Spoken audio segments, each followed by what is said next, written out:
it's me, the Invertabarian, and the wee man, and today we have an unboxing video. Now before we get around to the unboxing, I would just like to say a super huge thank you to the Royal Mail, and I'm about to show you why. Okay, so there's a note left on my front door asking the Royal Mail to leave the package with the neighbour upstairs. But instead my neighbour decided to throw it through the window, well, or place it gently, I don't know, I wasn't here, but it was put through the window and has subsequently had a drop all the way down to there. So you can imagine how happy I was when I came home and found my parcel lying on the floor of my porch and not safely with my neighbour upstairs where I had anticipated it being. Okay, so let's go. Let's get the box unboxed. Okay, so under the watchful eye of the wee man, we are going to open the box. I'm going to keep it side on like this, purely because there's addresses on both sides, and that's the reason why, basically. So, as I say, not overly impressed with the way this box was treated, and the light's bouncing right off that. Okay, so we've moved round and out of the sunlight. Okay, so yeah, that's just packaging. So we have a tub of dirt, and we have a further tub of dirt. Okay, so we have two tubs of dirt and a box. Okay, so let's open this one because this should be the one that we're looking for. Well, obviously we're looking for both of them, and as you can see, again, still under the watchful eye of the wee man. So in here we can see, and there's three in here, and here is number one. Ah, you little beetle. A bee. A beetle. Okay, so there's Oopsie. Oopsies. There's number one. Baby. We have three in here, I believe. A bug. A bug. Okay, this is a game of find the bug. Okay, so we have, if we bring that around here, I don't think it's going to go very far. They're not proving to be the speediest of. Oh, it looks like it's had a poop. I've just lost all my sunlight. Okay, we've got Bug. Okay, right, we'll pause and I will find all the bugs. The beetles. Okay, so here we have it. We have three Punchnoda. That might be the correct or incorrect pronunciation. These are sun beetles. We have three adult sun beetles and some larvae. We're going to have a wee look at them in a minute, but these are the adults. Thankfully, they have survived. This one is a little bit lethargic, but there is still signs of life, so we'll keep an eye on them, and hopefully once they get some fresh fruit, that kind of stuff, and into their enclosure, they will be a little bit happier. So what I'm going to do is tip the substrate into the enclosure they came in, and we'll have a look at the larvae and see how they look. Okay, so now we're going to get a look and see if we can find some of these larvae. I don't know what they're going to look like, so let's get in amongst all of this, and whoops, if I could get the lid off. Now I think I spotted some movement down in there. Again, I'm not entirely sure how big these are going to be. I don't know if they're the kind of size of grubs that are going to bite your hand off. So, oh, there we go. Bubble. Bubble. A bubble. Looks like it probably could actually have. A bubble. Okay, so there we have some larvae. I don't actually know how many of them there are. It doesn't actually say on the tub. It just says that there are larvae in there. It's not a bubble, dude. So we'll pop that back in there. And I, again, don't actually know how many there is. I'm kind of tempted to count them out and see. We might actually do that before this one disappears down into the substrate. So again, I'm going to pause and we'll see just how many of these awesomenesses we can find. Okay, well, I tipped the substrate out into this bag here, and certainly I would say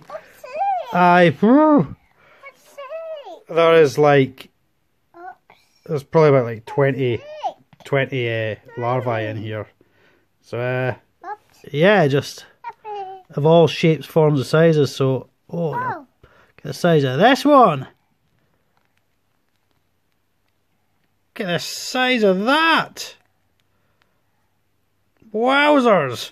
Right, I guess all I can really do is tip this entire batch into the enclosure. Wow. Okay, so as I say, we've got the 3 adult beetles and a tub of quite a lot of larvae. I'm quite surprised because there's quite a bit of weight in these tubs. As you can see, they're filled with substrate, both of them. So obviously the overall package would have been quite weighty. So for any person to have not known what was in that package and to have decided to place it through a window, I'm a bit kind of shocked by that. Okay, so in case you can figure out, they are going to live in with our solitary ghost mantis. The other one, after some peculiar behaviour, did indeed pass away. So yeah, let's get them into here and hopefully they will do really well. Okay, so I popped the flash on just to try and make this a little bit easier. So the first then is going to be our actual beetles. I've created a sort of, a sort of little buffet area, if you will, down here. We've got a bit of slate, which will be ideal for putting fruit and vegetables on. Oh, there we go. So let's it's quite difficult to try and oh, sorry, I've left you on your back. Jeez, oh. Flip over you go. Okay, so hopefully they will settle in just fine and dandy. We'll get plenty of veg and stuff in for them. Let's get our grubs in. Okay, so these guys I'm literally just going to have to try and tip in, and they will just naturally bury down, look for food. Obviously I'll make sure there's food in with them. See them all coming out already. I didn't realise I would have all this substrate to add to the enclosure when I set up, so I'm just going to have to do something like that and let's hope for the best. Just there we go, and that should help. I've covered my feeding table. That should help them. With that, I'm going to get some more fruit, veg and all that malarkey and get that thrown in, so we're going to do that now. Okay, so we have some, I'm sorry, I'm holding the wee man in my arms and trying to film, and so we've got some banana, and what I'm going to do is I'm just actually going to lob a couple of bits in, because these grubs will just kind of hunt it down, I would assume. So I figure if we put kind of bits here, there, and we'll just kind of half bury that bit, there we go. And I'll add more fruit to it. Yeah, so that's awesome.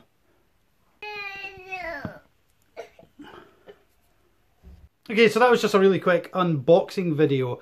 I'm happy to say that they all look fine and dandy. As I say, so there is sort of mites on the undercarriage and visible around the head parts there, but with a lot of arthropods, it's perfectly normal. A lot of millipedes and stuff have mites that exist and live on them and are